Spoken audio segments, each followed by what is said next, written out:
Saudações literárias e conservadoras. Hoje estou fazendo aqui o nosso encontro num horário diferente. Vamos ver se isso é possível. Tentando organizar aqui. Fiquei até num local diferente hoje para ver se a gente consegue manter essa rotina de fazer essas lives diárias. Nós estamos hoje dando prosseguimento à nossa leitura do livro de Olavo, falando sobre o mínimo que você precisa saber para não ser o idiota. Nós estamos no capítulo sobre fingimento. E é interessante essa parte sobre fingimento, que ele começa nos 3 artigos que são publicados aqui. O primeiro artigo fala um capítulo de memórias. É um artigo de 2008, escrito para o Diário do Comércio. E o Olavo ele começa falando um pouco sobre a sua própria vida, a sua questão pessoal, a sua vida particular, a sua vida pessoal de infância, problemas de saúde, problema pulmonar, infecção pulmonar que ele teve desde cedo, e depois de 7 anos ele foi para a escola. Então conta algumas questões dele, da inocência dele, não compreender um meio da escola, um meio social onde ele vivia, né? E ali dentro do ambiente escolar, principalmente por estar dentro de um ambiente, de uma escola religiosa, católica, e tinha questão de confissão, e ele começa relatando um pouco sobre isso, que ele não entendia o que algumas coisas significavam, e ele começa então a narrar esses fatos, a inocência dele, e questão da questão sexual, o que aquilo significava, ele não sabia muito bem. Mas o que interessa nesse capítulo dele, além da experiência pessoal dele aqui, ele falava assim: mais tarde descobri que cada ser humano tem por dentro algo de radicalmente diferente dos outros. Ele começa a falar sobre a diferença que ele percebeu, começou a perceber essa diferença entre as pessoas, né? E mesmo ali dentro do ambiente onde ele estava ali. Um recinto próprio que a linguagem mal consegue penetrar, e que, embora constituída a sua existência mais íntima e pessoal, acabará sendo totalmente ignorada pelos que em torno imaginam conhecê-la. Toda a riqueza e o interesse de convivência humana consiste em usar os estereótipos como meros bilhetes de ingresso nesse recinto, jogando-os fora tão logo entramos mais fundo na alma alheia. Então ele fala sobre estereótipos. Para você pertencer à questão daquela sociedade, daquele grupo ao qual você quer participar, alguns estereótipos precisam fazer parte. Você precisa se adaptar ao estereótipo da comunidade. E o estereótipo, é claro, é aquilo que está no exterior, não necessariamente a sua forma de pensar, mas algum jeito de agir. Isso te agrega dentro de grupos, principalmente se você se sente muito isolado.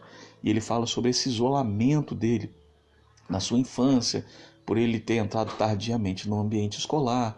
Então ele se sentia meio fora do ninho, e ele percebia que as pessoas, e claro, isso com a maturidade, com o tempo, ele veio trazendo da sua própria experiência pessoal essa compreensão de que as pessoas elas precisam se adaptar a alguns estereótipos.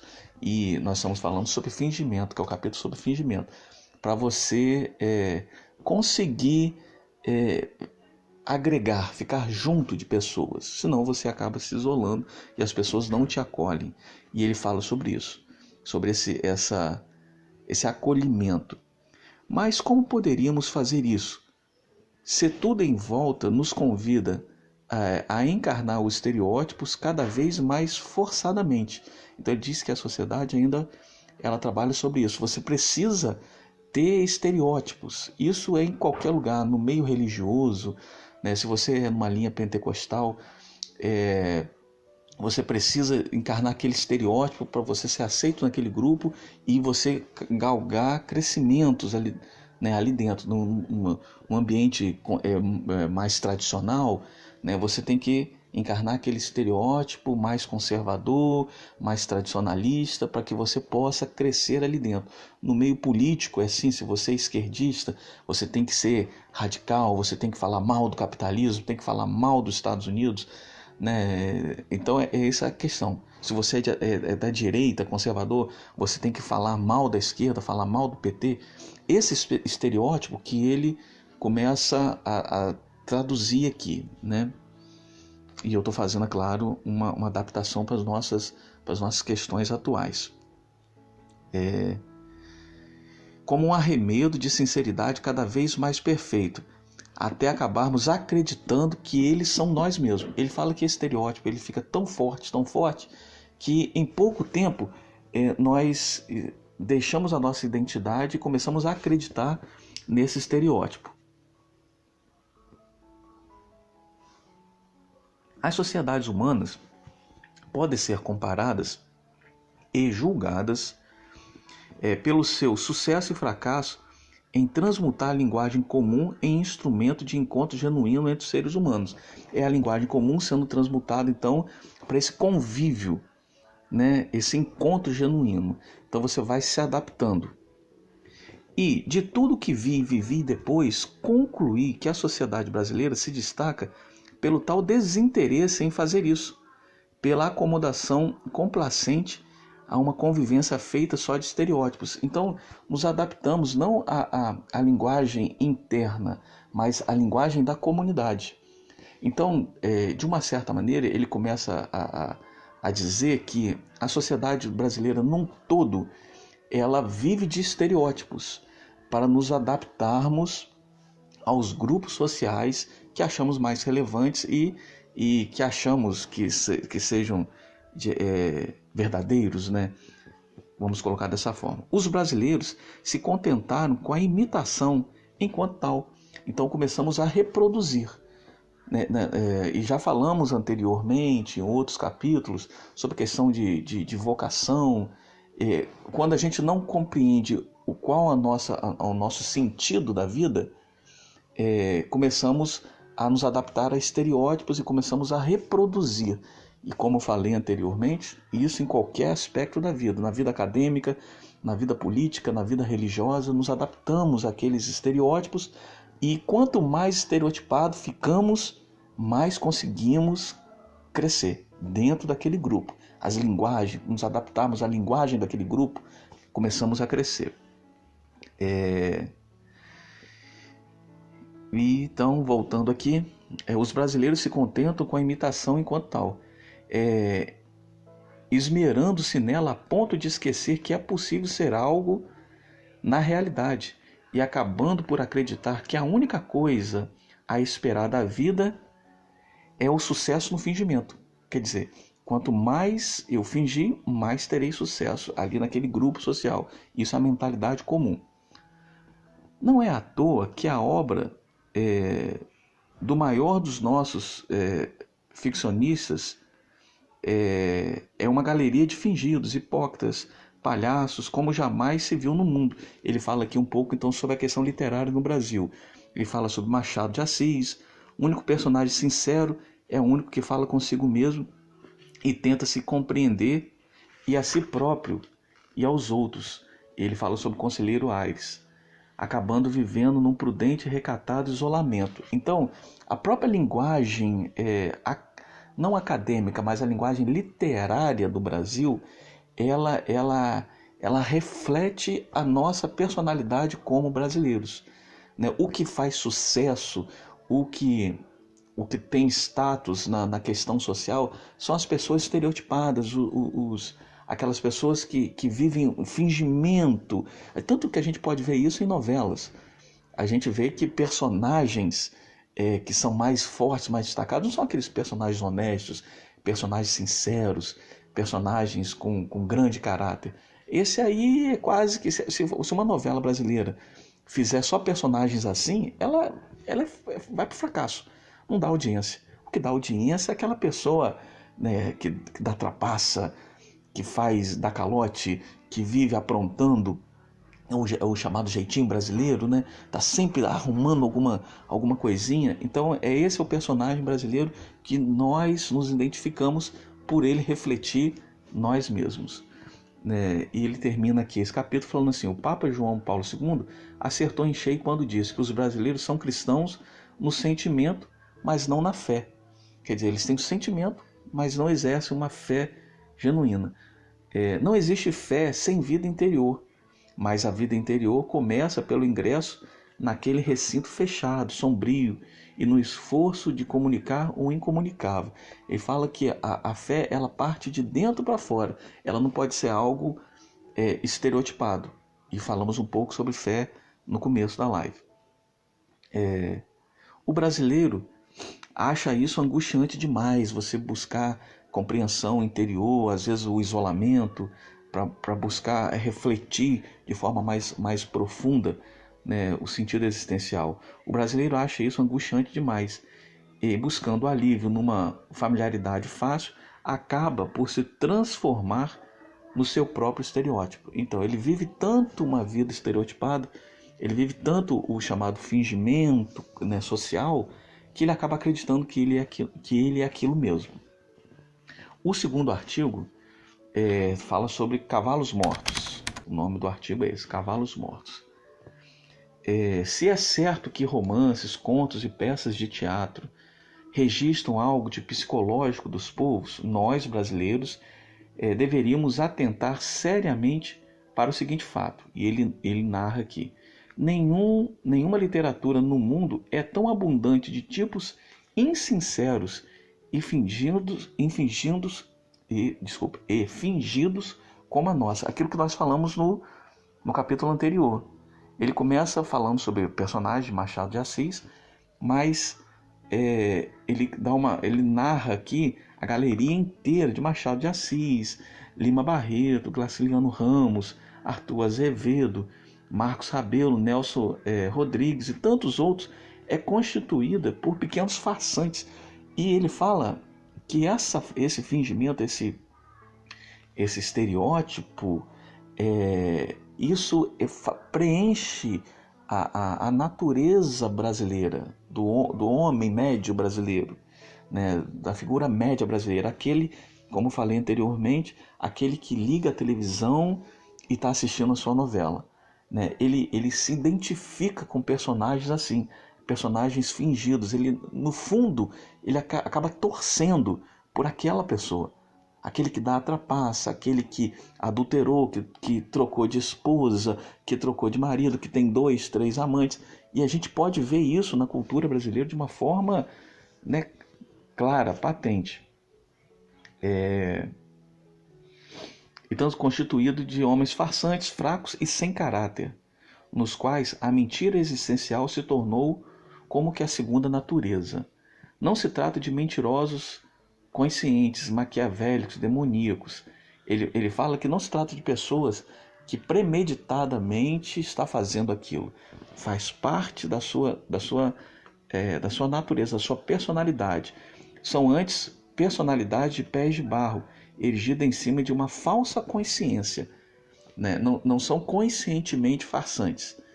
É construído aquilo ali de um desvio de foco de atenção. Deslizam instintivamente para fora da realidade, como que por medo de se conhecer, de topar de repente com a imagem de sua própria miséria interior.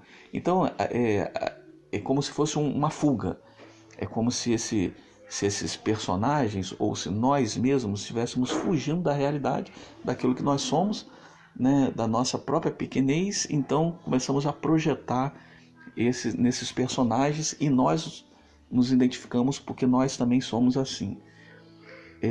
Na tipologia de Lukács, que distingue entre os personagens que sofrem porque sua consciência é mais ampla do que o meio em que vivem, a sua consciência é mais ampla. Existe um personagem que sofre porque ele tem um grau de consciência tão grande que ele não suporta a a falta de consciência das pessoas ao redor. Pessoas parecem que estão em outro lugar porque as pessoas são limitadas demais e ele fica vendo o óbvio e as pessoas não conseguem enxergar. Então ele sofre por causa disso. E os que não conseguem abarcar a complexidade do meio, a literatura. E ele fala sobre essa diferença daquele que não compreende, que compreende tudo, mas está no meio limitante, e aquele que não compreende absolutamente nada. E ele fala então que a literatura brasileira criou um terceiro tipo, aquele cuja consciência não está nem em cima nem embaixo da realidade, mas ao lado. É um mundo paralelo, um mundo à parte, todo feito de ficções retóricas. Então é um mundo de ficção. Não está nem no lado nem no outro. Em qualquer outra sociedade conhecida, um tipo assim estaria condenado ao isolamento, que vive um mundo paralelo, né? Estaria no isolamento. Seria um excêntrico. No Brasil, ao contrário, é o tipo dominante. O fingimento é geral. A fuga da realidade tornou-se instrumento de adaptação social. Então, o fingimento, então, esse estereótipo, você encarna aquele estereótipo, ele ganha notoriedade no Brasil. Parece que quanto mais fingido, quanto mais o estereótipo, aquilo que nós falamos também, naquele meio social, mais você cresce, mais você evolui, mais você consegue se sobressair dentro daqueles grupos sociais. Ele diz que tem um amigo romeno que resumia o seguinte sobre o Brasil. No Brasil, ninguém tem a obrigação de ser normal. Ninguém tem obrigação. Né? As coisas mais absurdas comumente acontecem aqui e ninguém é obrigado, então, a ter uma vida de tipo normal, né? Na questão, pelo menos do restante do mundo. Se fosse só isso, estaria bem. Ele ainda fala assim, não é somente isso. O cara ainda está errado. Esse é o Brasil tolerante, bonachão, que prefere o desleixo moral ao risco da severidade injusta. Mas há, no fundo dele, um Brasil temível, o Brasil do caos obrigatório, que rejeita a ordem, a clareza e a verdade como se fossem pecados capitais. Então ele fala assim, olha, existe um problema ainda pior do que isso. É que, no fundo ali, o Brasil do caos obrigatório. Quanto mais caótico, melhor, que rejeita a ordem, a clareza e a verdade como se fossem pecados. Então, ser verdadeiro, né, ser honesto, ter clareza, ter pensamento sobre a questão de verdade, de justiça, é quase que um pecado. E a gente vê isso no nosso cotidiano, nas coisas mais simples. Você ser honesto, você falar o óbvio no Brasil é quase que um erro intolerável. Né? As pessoas, esse é isolado. Não, se você quer ter uma vida correta, justa, no meio político, no meio acadêmico, no seu dia a dia, no trabalho, no serviço, você é quase que rechaçado, não serve. O Brasil, onde você pode dizer que 2 e 2 são 5, 7 ou 9,5, mas se diz que são 4, sente nos olhares em torno um fogo de rancor e o gelo do desprezo. Né? Sobretudo, se insistir que você tem como provar isso. Aí pronto. Aí você é uma aberração dentro daquele ambiente ali. O sujeito não sabe, por exemplo, ele começa a colocar um exemplo aqui que acontece muito no dia a dia. Fala assim, olha, a pessoa não sabe o que é transgênero, ela não tem nem noção do que é transgênero, mas viu de relance num jornal que tal coisa é ruim. Então ele tem mais ou menos uma ideia que ele ouviu em algum telejornal desse que o transgênero é ruim. Melhor que coisa ruim é a coisa de má reputação. Então tem uma má reputação. Não, se diz que é ruim, então tem uma má reputação. Falando contra ela, o cidadão sente-se igual a todo mundo. Então ele incorporou aquele discurso, mesmo sem saber se aquilo é bom ou ruim, mas como ele ouviu falar, então ele incorporou aquele discurso ali. Falando contra ela, o cidadão sente-se igual a todo mundo. e rompe por isolamentos, e rompe por instantes o isolamento que humilha.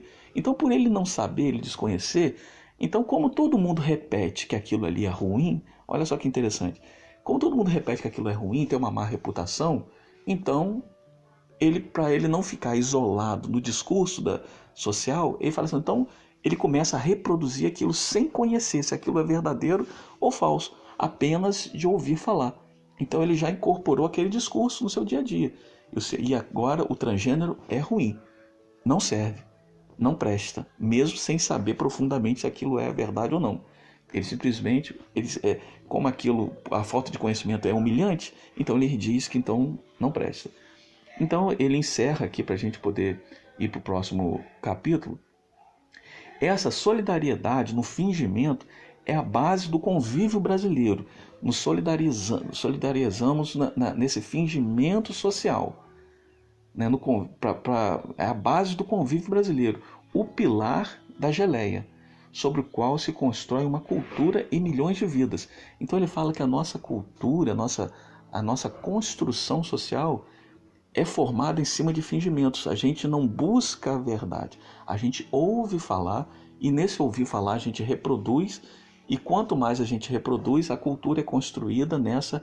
Nós falamos também sobre, outros capítulos anteriores, em outras lives, sobre a questão da cultura. Como que a construção cultural no Brasil ela é formada. E ele fala aqui que é a base desse fingimento, né, desse convívio brasileiro. Em outros lugares, as pessoas em geral discutem coisas que existem e só as discutem porque percebem que existem. Aqui as discussões partem de simples nomes e sinais. É alguma coisa abstrata, mas que naquele momento ali, mesmo sem existir teoricamente, entra para o campo da discussão. Imediatamente associados a valores, ao ruim, ao bom, a despeito da completa ausência das coisas consideradas. Então, não importa o objeto em si, mas o juízo de valor que ele tem. Aquilo é bom, aquilo é ruim, aquilo é agradável. É a questão moralista, muitas vezes, né? E sem analisar profundamente, né, as pessoas debatem e é construída toda uma personalidade, toda uma sociedade em cima desses discursos, muitas vezes falaciosos. Discursos que não têm nenhum tipo de fundamentação, né, concreta sobre isso. E para encerrar nosso debate hoje aqui, a nossa live de hoje, ele fala sobre os histéricos no poder. Então ele traz um pouco para essa realidade, para a questão nossa política, para a nossa questão imediata, né, visível, vamos colocar assim. Uma das expectativas mais perturbadoras que tive na vida foi a de perceber de novo e de novo ao longo dos anos o quanto é impossível falar ao coração a consciência profunda de indivíduos que trocaram sua personalidade genuína por um estereótipo grupal ou ideológico. Ele fala que existe um problema, que ele vem narrando em outros artigos, que é difícil. Ele tem dificuldade aqui Isso, acho que voltou. Deu uma falha de conexão.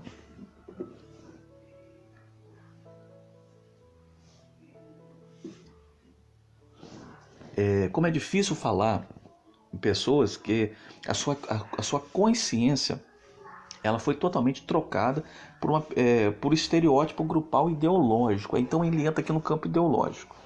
Tá? Diga você o que quiser, mostre-lhes mesmo as realidades mais óbvias e gritantes. Nada os toca, só enxergam aquilo que querem. Perderam a flexibilidade da inteligência, trocaram por um sistema fixo de emoções repetitivas, acionadas por um reflexo insano e de autodefesa grupal. Aqui, ele vai falar um pouco mais adiante aqui, mas a gente pode ver que ele fala sobre os histéricos no poder, que é o artigo. Ele diz que esse estereótipo que é colocado no meio, desde cedo em nossa consciência, nós nos adaptarmos ao discurso coletivo sem fazer uma análise verdadeira, sem fazermos uma análise sincera daquilo que está acontecendo, ele diz que isso vai se tornando cada vez mais grave, ao ponto de coisas óbvias, gritantes, quando você pertence a um grupo, mesmo que você perceba que aquilo ali está algo de errado, mas para você, para você que diz defender aquele grupo, aquela questão ali, você deixa toda a obviedade de lado. Você abre mão de tudo aquilo e ao ponto de chegar a um determinado momento que você não consegue enxergar as coisas mais óbvias. E a gente vê isso no meio ideológico, político, e é uma preocupação, pelo menos minha, não sei de questões mais acima, de movimentos de direita, conservadores. Nós caímos no mesmo erro da questão esquerdista, de começarmos a falar somente para o nosso grupo, para a nossa bolha, sem entrar profundamente nas questões essenciais, verdadeiras, genuínas do pensamento. E às vezes a gente, para tentar refutar um pensamento contrário, a gente se fecha o nosso próprio pensamento e a gente não quer ver também questões óbvias. E ele fala que isso também é um problema do brasileiro, que a gente tem que combater. Nós, conservadores, a gente tem que ter uma consciência daquilo que é certo e errado, não simplesmente reproduzir. Para isso nós precisamos nos aprofundar em questões literárias, em questões que envolvem todo o conhecimento humano. Então ele fala aqui, trocaram-na por um sistema fixo de emoções repetitivas. E a gente não pode também cair nesse repetitivo, Ficar repetindo aquilo que eu ouvi falar, a gente tem que ir à fonte. E esse é o objetivo, nós buscarmos as fontes originais, não reproduzirmos aquilo que é dito por terceiros, repetitivas, acionadas por um reflexo insano de autodefesa grupal. Então, para a gente defender, alguns fazem isso. Essa transformação torna-se praticamente inevitável quando a individualidade do grupo tem uma forte base emocional, como acontece com todos os movimentos fundados com sentimentos de exclusão, discriminação e similares. Ele diz que movimentos formados em questões de exclusão, discriminação, eles são altamente forjados nesses estereótipos. Eles se alinham cada vez mais e se fecham para qualquer tipo de pensamento, e ele vem dando o porquê dessa questão. Não me refiro, é claro, aos casos efetivos de perseguição política, racial ou religiosa. A simples reação a um estado de coisa objetivamente perigosa. Ele fala que não está dizendo sobre isso. Ele está falando sobre questões de estereótipos mesmo. Ele fala mais à frente sobre gaysismo, racismo, e tantas outras questões que envolvem as nossas questões ideológicas hoje. A dessensibilização da consciência profunda corresponde, em contrapartida, à hipersensibilização da superfície. Então ele fala que a dessensibilização da consciência, você deixa de fazer análises profundas, quando você se engaja nessas questões ideológicas ou vive um estereótipo pautado no fingimento, você então, essas coisas mais profundas, você abre mão, você fica insensível a isso, a realidade, a verdade. E, pelo contrário, ele diz que é hipersensibilização da superfície. Então, tudo na superfície, qualquer questões superficiais que ameacem aquele grupo, é logo levantado. As pessoas, no nosso dia a dia, a gente pode botar exemplos da política, da televisão, quando, vamos colocar um caso recente, que é recente no Brasil, a questão no mundo, a questão do homem negro, que foi morto, eu esqueci o nome dele agora, lá nos Estados Unidos. Não que não seja uma coisa que tem que ser combatida, a discriminação, o preconceito, é claro que é, mas essas questões no dia a dia, quantas pessoas negras, quantos gays, né? Quantas pessoas, quantos indígenas, ele fala sobre isso, são mortos no dia a dia, que simplesmente cai no esquecimento. Mas para construir em cima de uma retórica, em cima de uma opressão policial, de um governo que quer destruir minorias, como que isso eleva o discurso de uma tal forma que você não vê questões mais óbvias, mais profundas do dia a dia. Questões que estão às vezes por detrás daquilo tudo ali. Quem está alimentando aquele discurso? Qual o interesse daquilo? Para que serve? Será que é questão política? Será que tem a ver com questões, né, da eleição? Vamos voltando lá para os Estados Unidos, eleições nos Estados Unidos, ou aqui no Brasil, um governo de direita e pessoas de esquerda que estão levantando. Tudo isso tem que ser analisado.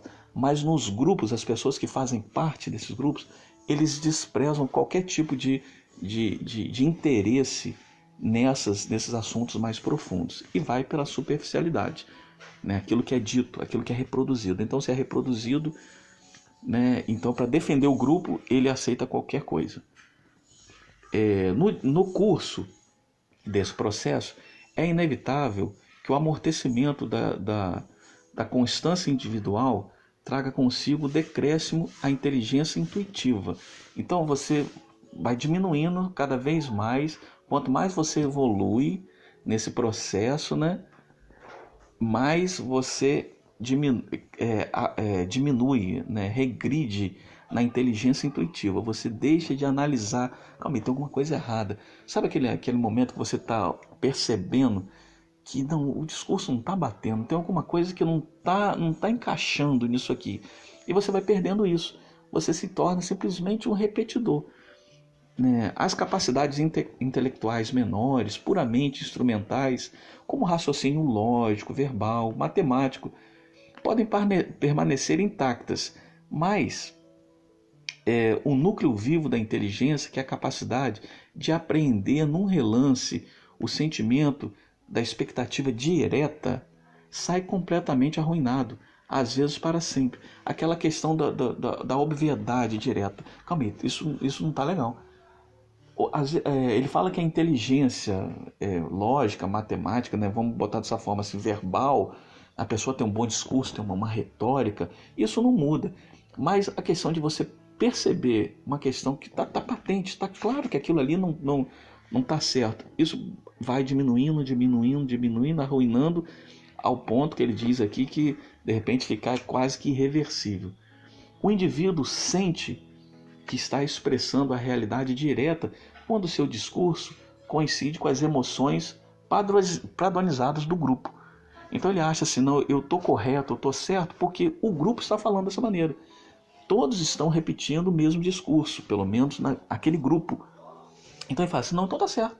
Se eu estou falando isso, é porque todos estão falando, então eu também estou certo. Então se torna um padronizado, com os desejos, temores, preconceitos e ódios que constituem o ponto de interseção, o lugar geométrico da unidade grupal. Então o grupo, não, eu estou correto se todos estão falando a mesma coisa. Então se há um discurso único, então eu estou correto. Então eu não analiso pontos divergentes. O mais cruel de tudo é que, se nesse processo acompanha o processo do indivíduo no domínio de linguagem grupal, são justamente os mais lesados de sua inteligência intuitiva, e aqui chama a atenção disso, que acabam se destacando aos olhos de seus pares e se tornando líderes do grupo. Então o título fala sobre o que? Histéricos no poder. Então ele fala, dentro também do outro artigo, que quem se desponta na liderança desse grupo são justamente aqueles que se alienam cada vez mais, aqueles que estão cada vez mais desprovidos, que ele chama aqui de inteligência intuitiva. Então, ele é aquele que já abriu mão, sabe, de qualquer tipo de inteligência intuitiva, ele incorporou no seu discurso a questão do grupo, o ponto de vista do grupo. Então ele consegue falar com propriedade de tudo aquilo que o grupo pensa. Então esse é o nosso líder. É aquele que vai para o poder, aquele que assume o lugar de destaque. porque ele conhece a linguagem, o vocabulário do grupo. Então, esse assume a liderança. E ele fala que é o que menos, então, tem inteligência intuitiva. Um grau elevado de imbecilidade moral coincide aí com a perfeita representatividade que faz o indivíduo porta-voz por excelência dos interesses do grupo. Então esse é o porta-voz, né? A mesma medida o reveste de uma aura de qualidades morais e intelectuais perfeitamente fictícias. Então a qualidade moral não está na racionalidade humana, mas naquilo que o grupo pensa. Então, se o grupo pensa daquela maneira e aquele estereótipo, né, ele então é um representante. Quanto mais perfeito dentro do grupo, do discurso daquele grupo, mais ele ganha destaque. E acontece também, como eu falei, na questão religiosa também. Quanto mais estereotipado, aquilo que nós falamos no começo, quanto mais estereotipado, quanto mais dominador da linguagem daquele grupo, seja pentecostal, neopentecostal, seja tradicional, quanto mais dominador daquela linguagem, mais você ganha destaque. Mais você ganha destaque. Quanto mais radical, eu acho que é essa a palavra. Quanto mais radical na sua forma de pensar, de acordo com aquele grupo, mais você ganha destaque. Tá bom? O histérico, e para encerrar aqui, o histérico não sente o que percebe, mas o que imagina. Ele não está sentindo o que está percebendo, mas ele está imaginando. Então ele sente aquilo que imagina, né? A histeria é dessa forma. Quando o orador gaysista aponta a presença de cento e poucos homossexuais entre 50 mil vítimas de homicídios, como prova de que há uma epidemia de violência gaysista anti-gay no Brasil, é evidente que seu senso natural de proporções foi substituído por um hiperbolismo retórico, um exagero retórico do discurso grupal, que no teatro de sua mente vale uma reação genuína à experiência direta, né? Vale uma reação genuína à experiência direta. Então, ele constrói uma narrativa, uma retórica, e essa retórica não importa fatos reais, mas aquilo que a narrativa pertence, né? Aquilo que pertence àquele tipo de narrativa. Então ele diz, olha, não existe realmente um genocídio acontecendo. Quando você vai ver os números, calma aí, não existe. Né? Entrando na questão hoje da pandemia, né, que é um assunto tão complexo e tão polêmico, né? Você vê, existe, o que está acontecendo? Qual o discurso que tá dominando? Não, é como se tivesse aniquilando a raça humana, quando na verdade existe sim, não é negar, não é ser um negacionista, né, da questão da pandemia, que ela existe, só que os números estão mostrando que não é bem aquilo como se foi dito no começo. Existe uma razão de preocupação, sim, mas não uma forma de quase uma histeria, de uma coisa absurda, como se não, toda a raça humana vai morrer. E não é assim. A gente tem que usar a racionalidade, botar calma aí, vamos ver o que está acontecendo. Existe uma preocupação, existe, mas essa preocupação ela tem que ser vencida com seriedade e com razão lógica, claro. Mas aí não vou entrar nesses assuntos de forma mais abrangente, né? A presença de um grande número de histéricos nos altos postos da sociedade é garantia de deteriorização de todas as relações humanas, de proliferação incontrolável da mentira, da desonestidade e do crime. Então, quanto mais altos cargos, né, essas pessoas, desses grupos, né, vão assumindo, mais a sociedade vai se deteriorando, se tornando, sendo incontrolável na questão da mentira, na desonestidade e no crime. Tá bom, pessoal? E nós falamos então sobre fingimento. Amanhã